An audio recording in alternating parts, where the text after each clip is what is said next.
नमस्कार, मैं रूपा रजक सदीनामा की ओर से आ गई हूँ लेकर दिनांक 15 मई 2022 का संपादकीय, जिसका शीर्षक है भारतीय रेलवे और इतिहास, जिसे लिखा है हमारे संपादक महोदय जितेंद्र जीतांशु ने।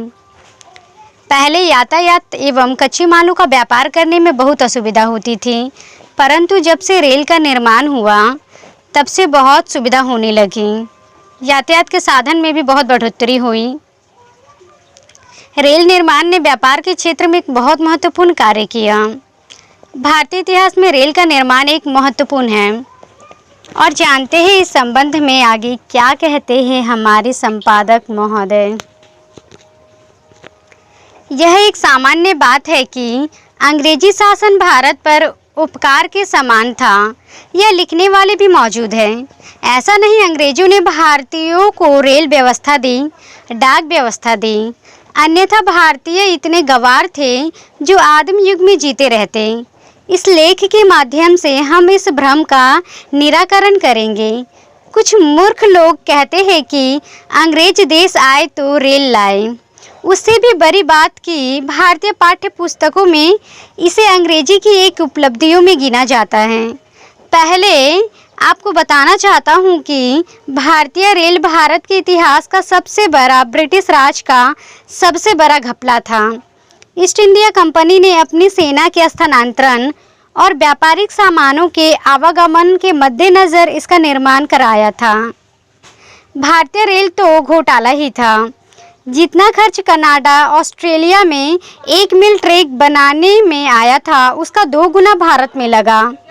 ध्यान रहे, कनाडा और ऑस्ट्रेलिया भी ब्रिटिश शासन के अधीन थे।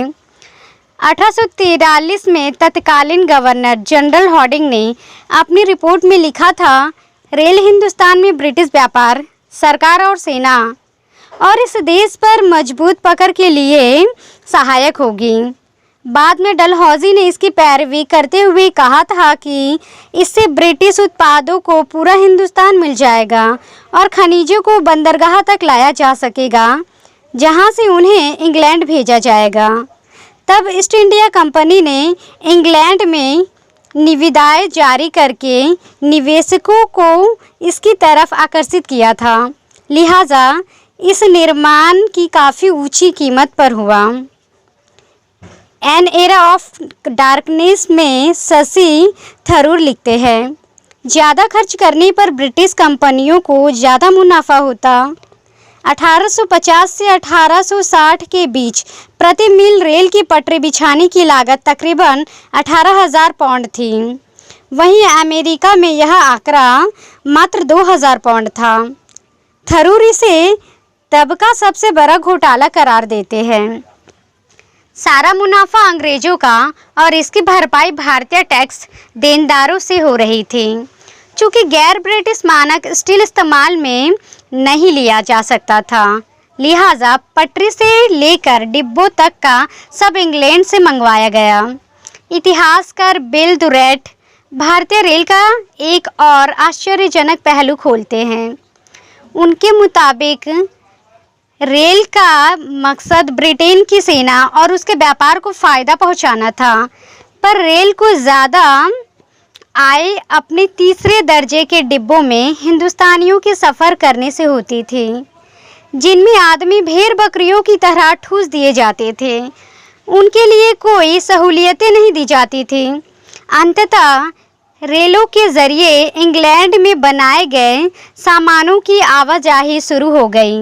भारतीय कामगारों के उत्पाद इंग्लैंड के उत्पादों से टक्कर नहीं ले पाए और धीरे धीरे घरेलू उद्योग बंद होने लगे। तब एक बंगला अखबार में छपे लेख में कहा गया था कि ये लोहे की पटरियां नहीं बल्कि जंजीरें हैं, जिन्होंने भारतीय उद्योगों के ठप कर दिए। दादा भाई नौरोजी ने भी अपनी किताब poverty and un-British rule in India में रेल से हिंदुस्तान को कम और अंग्रेजों को ज़्यादा फायदा होने की बात कही है। महात्मा गांधी ने अपनी किताब स्वराज में रेल को बंगाल में फैली प्लेग की महामारी के लिए जिम्मेदार माना था। बंगाल में जब रेल निर्माण किया गया तो गंगा और उसकी सहायक नदियों के पानी को जगह जगह रोका गया। इससे खेती पर ज़बरदस्त असर पड़ा और अनाज की पैदावार कम हुई। 1918 में बंगाल में आई बाढ़ का कहर रेल की वजह से कई गुना हो गया था। एक सच यह भी है कि जिन देशों में अंग्रेजों का राज्य नहीं था, आज उन देशों में मैंगलेव और कैप्सूल रेल चलती है। साभार फेसबुक। आमीन। तो ये था दोस्तों हमारा आज का संपादकीय। कल फिर लौटेंगे एक नए विषय, एक नए संपादकीय के साथ। तब तक के लिए नमस्कार।